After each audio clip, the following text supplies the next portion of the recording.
would never be the same. It felt like I knew that I always loved you from the moment I heard your name.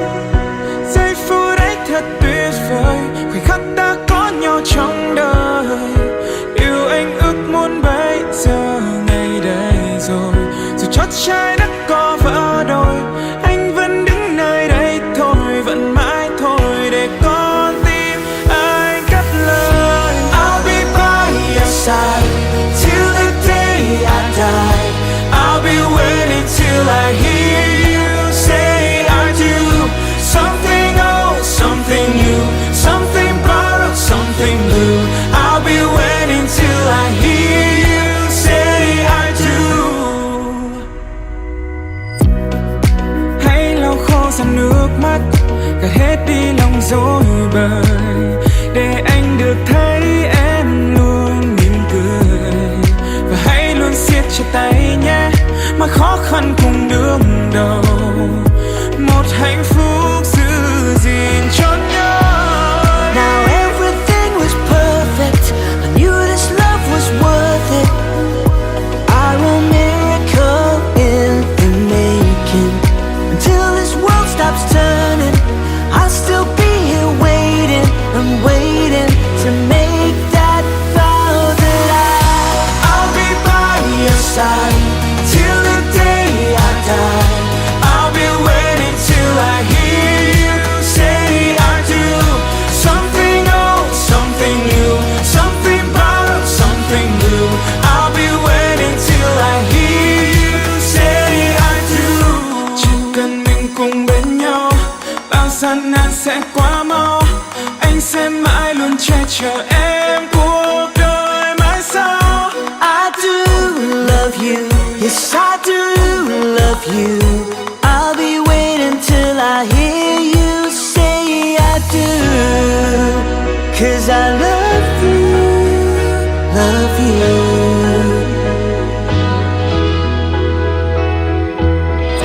I'll be by your side till the day I die. I'll be waiting till I hear you say I do. Something old, something new, something borrowed, something new. I'll be waiting till I hear you say I do. We're shining like a diamond. Just look at us now. I wanna hear you say I do.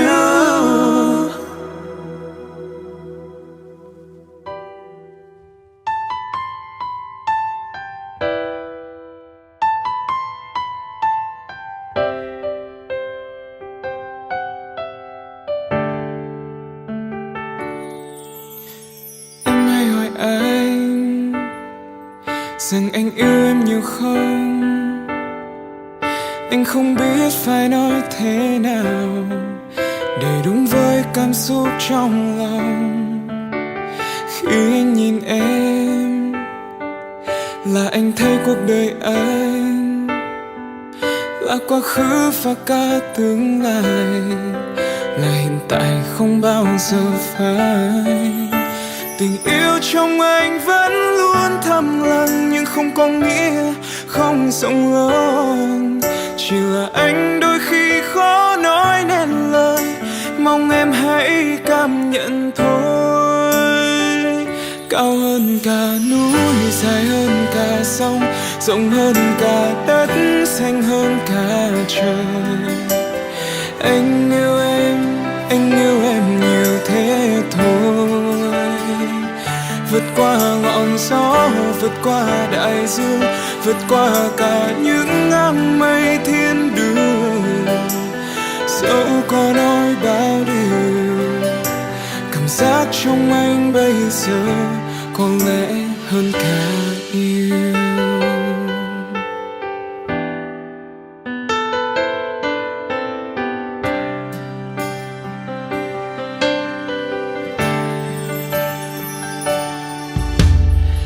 Vẫn còn nhớ lần đầu tiên ta gặp nhau, chẳng biết trước lần đó sẽ là lần cuối anh yêu một ai trên đời.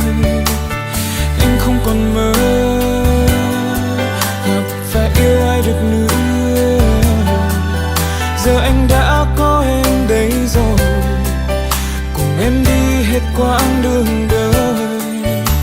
Tình yêu trong anh vẫn luôn thầm lặng, nhưng không có nghĩa không rộng lớn. Chỉ là anh đôi khi khó nói nên lời, mong em hãy cảm nhận thôi. Cao hơn cả núi, dài hơn cả sông, rộng hơn cả đất, xanh hơn cả trời.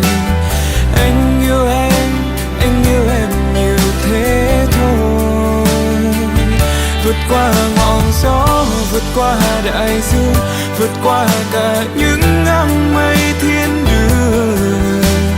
Dẫu có nói bao điều, cảm giác trong anh bây giờ có lẽ hơn cả yêu.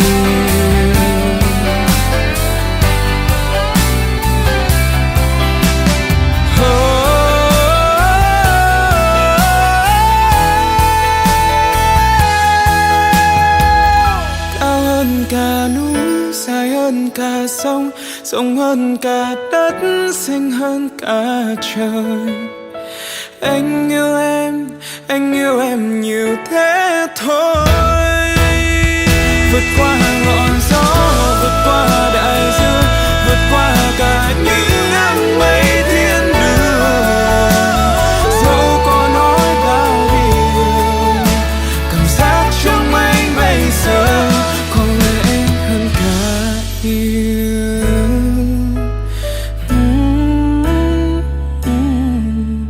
Cảm giác trong anh bây giờ có lẽ hơn cả yêu.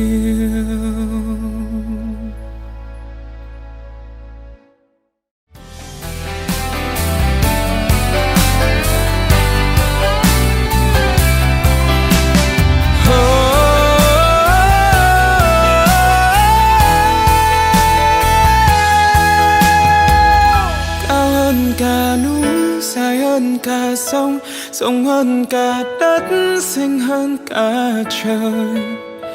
Anh yêu em nhiều thế thôi. Vượt qua ngọn gió, vượt qua đại dương, vượt qua cả những nắng mây thiên đường. Dẫu có nói bao điều, cảm giác trong anh bây giờ có lẽ hơn cả yêu.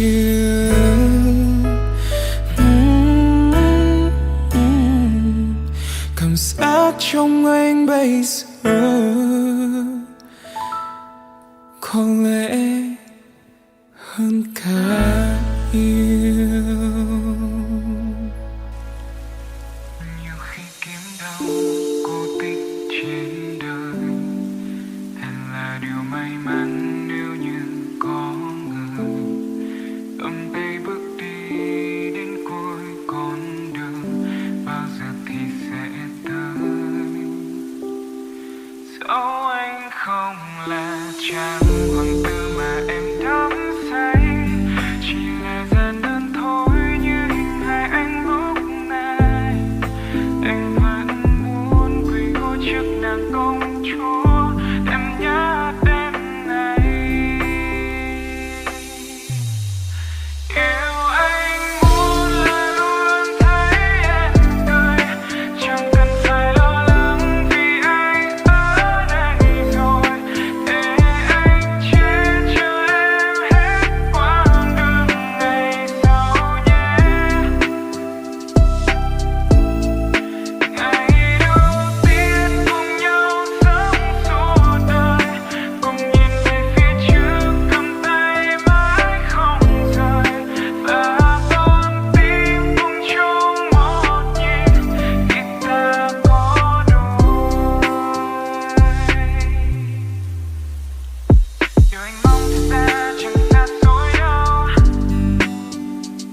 biết không, năm hồi đó anh đang thấy cô đơn, đúng ngày lúc em cũng thấy cô đơn, rồi mình gặp nhau chẳng ai còn cô đơn. Em biết không, đôi lời nói ở trong trái tim anh đã gìn giữ qua tận mấy xuân xanh. Anh yêu em bằng tất cả chân thành. Từ lúc em chưa nói lời chào, đến nay anh đã thấy yêu em đến điên đầu. Người có hay và em hỡi, nay mình đã lên bờ, nên trong thì hãy nhớ luôn thật trân trọng. Em biết không,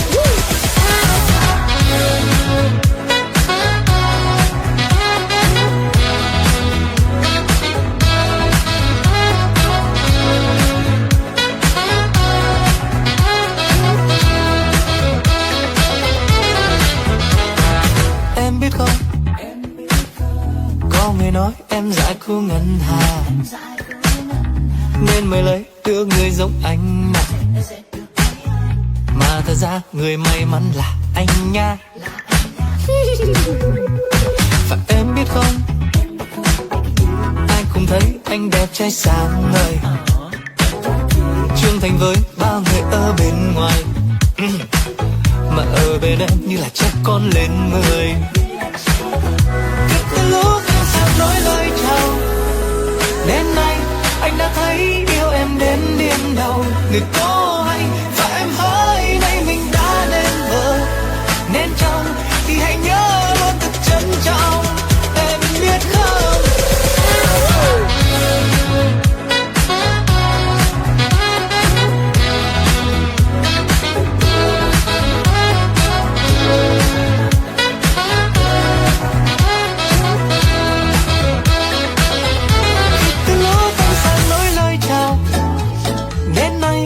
đã thấy yêu em đến điên đầu. Người có hay và em hỡi, nay mình đã nên vợ, nên trong thì hãy nhớ luôn thật trân trọng. Em biết không, từ lúc em nói lời chào, đến nay anh đã thấy yêu em đến điên đầu. Người có hay và em hỡi, nay mình đã nên vợ, nên trong thì hãy nhớ luôn thật trân trọng. Em biết không,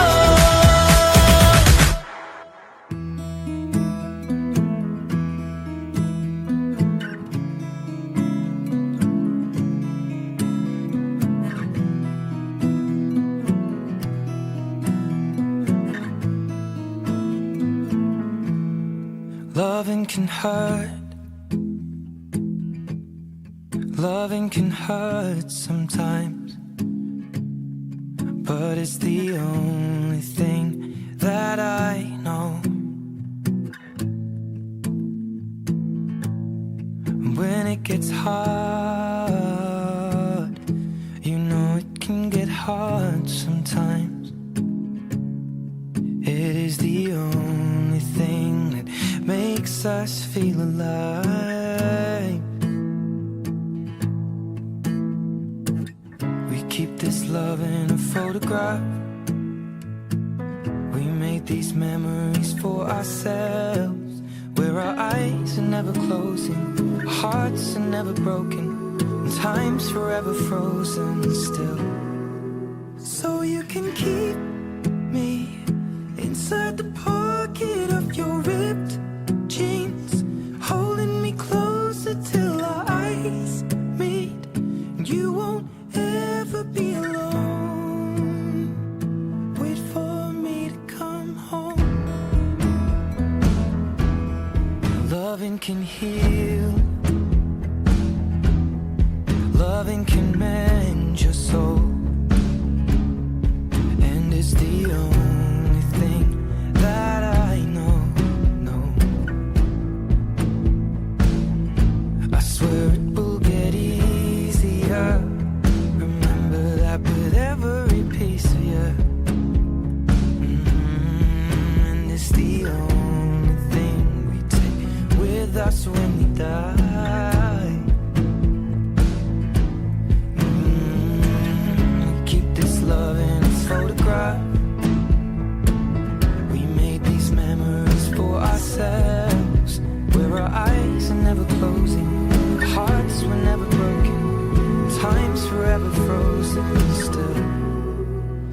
you can keep me inside the pocket of your ripped jeans, holding me closer till our eyes meet. You won't ever be alone. And if you hurt me, that's okay, baby. Only words bleed inside these pages. You just hold me. I won't ever let you go. Wait for me to come home. Wait for me to come home. Wait for me to come home. Wait for me to come home. Oh, you can fit me inside the necklace you got when you were 16, next to your heartbeat where I should be. Keep it deep within your soul. And if you hurt me, well, that's okay, baby. Only words bleed inside these pages. You just hold me. I won't ever let you go. When I'm away, I will remember how you kissed me under the lamppost back on 6th Street, hearing you whisper through the phone. Wait for me to come. Con người chúng ta luôn luôn có từ các con, như cây có từ như sông có nguồn, cây có từ như được cần xanh lá, và suối có nguồn nối bầy cành song song. Và xin mời quý vị chúng ta cùng hướng về trung tâm tình yêu để chúng ta chào đón sân tân sinh phụ mẫu của cô dâu và chú rể.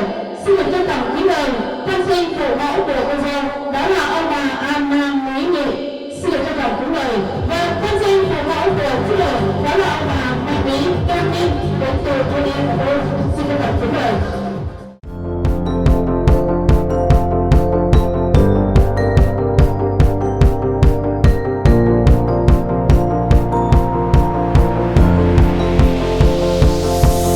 It's a beautiful night. We're looking for something dumb to do. Hey baby, I think I wanna marry you.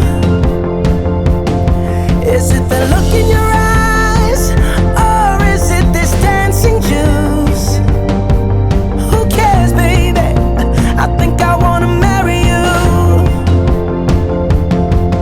Well, I know this little chapel on the boulevard we can go. No one will know. Oh, come on, girl. Who cares if we're trash? Got a pocket full of cash we can blow. Shots of Patrol, and it's on, girl. Don't say no, no, no, no, no. Just say yeah, yeah, yeah, yeah, yeah. Xin qua hôm nay là một là chúc ác nhai thì lo hình có cúc trôm ký trang cả toán học tập vui một lại vì cua hôm nay có cùng một tài mai là cúc trôm ký trang gặp đuôi người cua đây mòn quân giúp lụ ngọ thùng tư quân bác ta phơi phơi hầm nam là cúc trôm ký trang thùng nực bọc ya ra khá buồn là cúc trôm ký trang thùng bệ gông tông bốc là ký trang lại hấp ác qua hôm nay dình môn hai để thao lan ký trang hôm nay dình lại bị cua lạ sân dình môn tài hai giàu đấy đầy mô đầy giàu đầy bào đầy tắt này sức lực loạn sọc ninh dình là phải lần dình ủng mộ đi nhô dình môn tài mà đây để làm xì to nặng bị mà nghị sân đầy thọc lạ gấp trâu đầy tôi đang chỉ ghi quật ra tôi đã cái dầu về để đủ cái dầu vai đủ bự tôi đã nguồn phước lại sập để đủ lọc bìm tổ sân vì đã nguồn rải rải trang vi nhô rong mộ trang thập ác rong nạc trang cái dòng phàm tay kho trang chặt gì sân rải mọc là hợp ác lọ thật luôn mày mà mọc lại lọ lại chắc thì ho còn để sang mà tụ đi trang lại chắc đi về từ tốt bị gốc không có sang mà cái này lọ sụp lỡ lần cái này xem không kì đó đi trang qua tiết luôn này mày mọc lại đắc hư tôi lý gai lại bọc đắc lại tu trông có thì tạp ra tiết hal tôi lại chắc đi tu cái đắc phun bang cái nàng phun pas soát sầm lại gấp châu drive gấp tôi lan klong mọc lại nàng kalau gấp chào các MC Narin kau bila miệt phá hoàn tương tình cây cây là có lá chắc cái chi chàng môn tay miệt qua ta có đặt tiêu một công ta bỏ tu đi hơn ác có ung bùm râu thì sang mỹ mà nghĩ này tức là sang cầm hà của cô á sang lên ác này mày mà một lên tu lo tu biết ôm xa cây chặt chính rồi chi chàng môn tay miệt phá hoàn tương đi ra tu tìm ác không buồn tay mai lần gỗ sang thì từ này còn lát sắp đi đông lấy đông ngọn này ác xiang là nâng phù ma gỡ lời là từ các xa giao u mốt là hình ma gỡ ada một lần còn chi chẳng bị nâng ngọt làm gặp tiêu làm tại tiêu ở tiêu đi chuyên bình ác còn cho umum lâu nên lâu cơ rước là chắc để chi trang được qua làm thương đã có gặp tiêu có lâu có hoạt động lần người ta có hoạt động đi sang huyết đi đây lúc bước sang đi lưu vợ bước sang đang mà lưu vợ là bước đi ở đây bình ác còn cho umum lâu rồi này là chắc cái gì chăng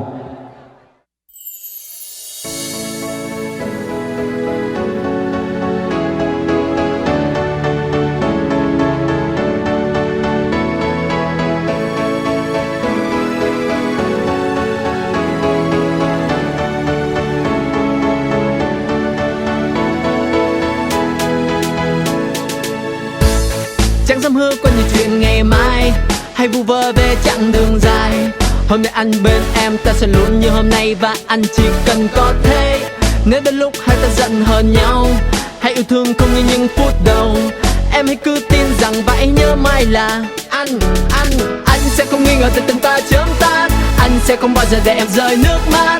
Anh sẽ không bao giờ để em buồn dù chỉ là vài giây. Anh sẽ lặng im như khi em hay cáu gắt. Anh sẽ yêu em hơn bản thân anh hứa chắc. Anh sẽ mãi mãi là la la la la la la la la la la.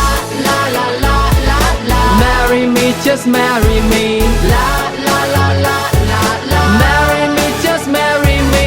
La la la la la la. Marry me, just marry me. La la la la la la.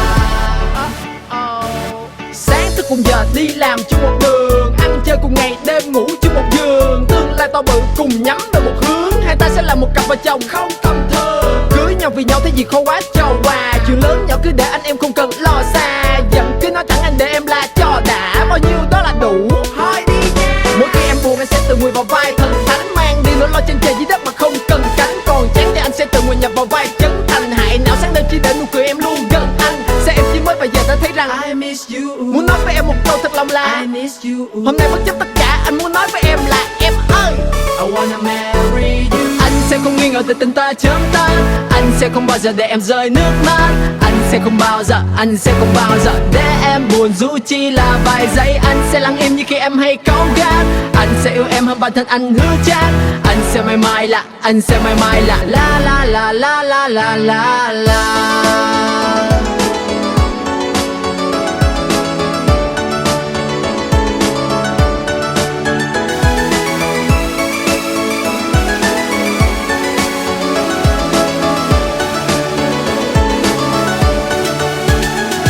Từ nay anh là của em, ta đã thuộc về nhau. Yên vui hay buồn đau, ta kề bên suốt đời. Từ nay em là của anh, ta mãi thuộc về nhau. Yên vui hay buồn đau, em đừng lo. La la la la la la la la la la la la la. Marry me, just marry me. La la la la la la. Marry me, just marry me. La la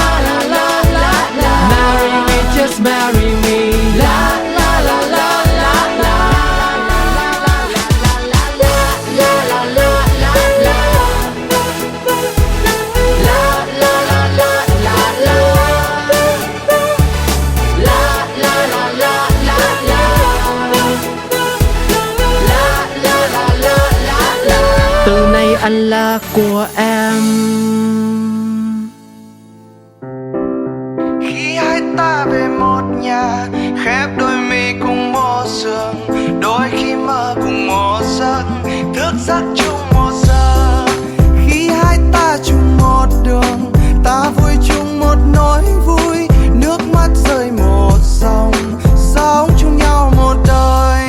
Ôn ánh mắt đây sáng long lanh, như trời cao mây trắng trong lành.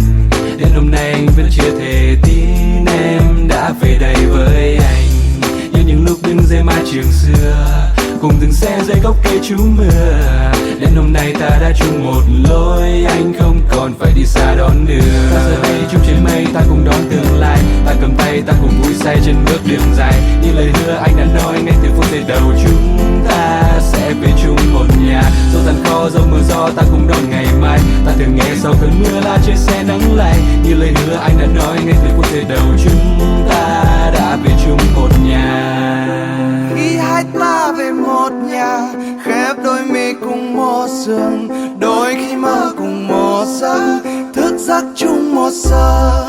Khi hai ta chung một đường, ta vui chung một nỗi vui, nước mắt rơi một dòng, sống chung nhau. Alo em, anh đang lấy xe chuẩn bị ra về, mới tới mệt mỏi sau lưng muốn kể về em ngày dài ghê. Công trường nắng gió bụi bặm làm anh mỏi như cả đôi vai, những chuyện nhỏ to công việc vẫn còn văng vẳng bên tai. Này anh hôm nay anh có thể về nhà sớm hơn, buổi tối hôm nay có món anh thích cả nhà chờ cơm. Em ơi hôm nay anh về muộn đang vội đến phòng thu, bản tin thời sự và mixtape vẫn còn đang ngỡ ngủ. Anh biết từ khi lấy em anh chẳng mấy khi phụ em được việc nhà, cuối tuần vẫn bị hát hò chẳng cùng em được chuyện gần xa. Đêm ngày lo viết câu hát về người ta thở hơi bao đầu, đi diễn chỗ này chỗ kia tối về với em cũng chỉ có tay không. Cảm ơn em vì những tháng ngày qua em đã đến bên anh, cảm ơn em đã là hậu phương cho ước mơ trong anh. Xin lỗi em vì những tối em thức muốn nhịn đói chưa cơm, anh rất yêu em và con bài này anh xin viết tặng hai mẹ con giàu.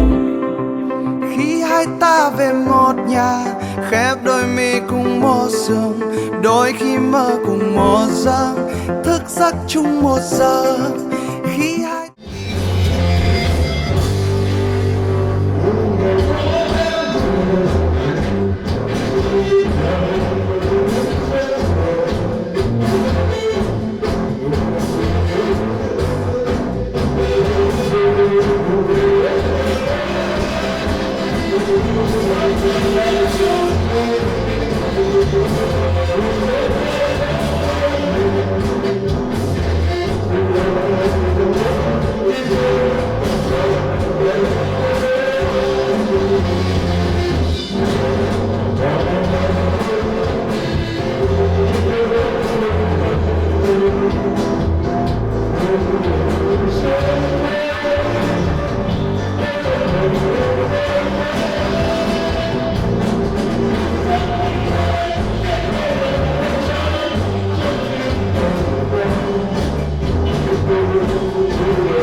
phút đầu từ ánh mắt anh đã trao nụ cười.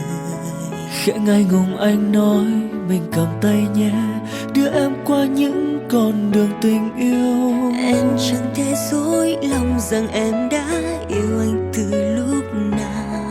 Nghe nhịp đập con tim lòng mình thổn thức, anh muốn ta là của nhau. Từ đây em không còn khóc, không có nước mắt đêm về một mình đơn côi. Vì giờ bên em đã có anh sợ chi những buồn vui. Lòng em luôn luôn nguyện ước, cho dù năm tháng phai nhòa tình ta vẫn sẽ vượt qua sóng gió cuộc đời, mãi mãi ta là của nhau. Chúc mừng cho ta hạnh phúc trên đời đường. Vâng, trân trọng kính mời chúng ta bác Man Trường.